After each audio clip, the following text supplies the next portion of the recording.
નમસ્કાર દર્શક મિત્રો, જનરપણ ન્યૂઝમાં આપનું સ્વાગત છે। હું છું આપણો મિત્ર કંચન પરમાર। આવો આજના સમાચારની વિગતવાર વાત કરીએ તો વાઘોડિયામાં સોનીને લૂંટ કરનાર 2 શખ્સ ઝડપાયા। વાઘોડિયામાં ડીસી જ્વેલર્સ નામના વેપારી પર જીવલેણ હુમલો કરી સોના ચાંદીના દાગીના સહિત રોકડ રકમની લૂંટ ચલાવી હતી। વાઘોડિયા લૂંટકાંડમાં મધ્યપ્રદેશ ગેંગના 2 ઝડપાયા। જિલ્લા પોલીસ એસપી સુશીલ અગ્રવાલે કાર્યવાહી અંગે માહિતી આપી। 450 સીસીટીવી ફૂટેજથી પોલીસે આરોપીઓ શોધી કાઢ્યા।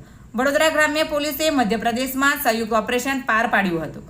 કુખ્યાત વાસોનિયા ગેંગ લૂંટ ઇરાદે વડોદરા પહોંચી હતી। મુખ્ય આરોપી રમેશ પરમાર સહિત 2ની ધરપકડ કરવામાં આવી હતી। લૂંટકાંડમાં સંડોવાયેલા 4 આરોપીઓ હજુ વોન્ટેડ જાહેર। Bureau report Pankaj Vasava, Waghodia. ગઈ 12 મઈ 2026ના રોજ વાઘોડિયા પોલીસ સ્ટેશનની અંદર એક જ્વેલર્સની દુકાનમાંથી પરત જાવતા એક લૂંટ કરવામાં આવી હતી।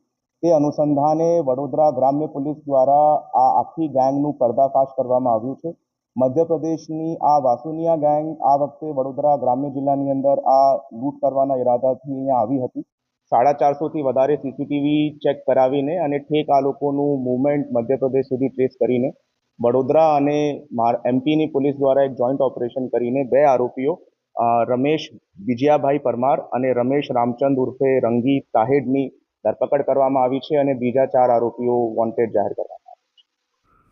તો આવા જ પ્રકારના નવા સમાચાર સાંભળવા માટે જોડાઈને રહો અમારી ચેનલ જનરપણ ન્યૂઝ સાથે।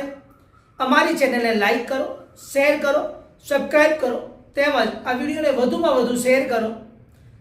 આપ અમારા સમાચારની સ્ટોરી સાંભળ્યા બાદ આપની પ્રતિક્રિયા રૂપી કોમેન્ટ જરૂરથી લખી જણાવજો, જેથી અમને ખબર પડે કે આપ અમારી સાથે જોડાયેલા રહો છો।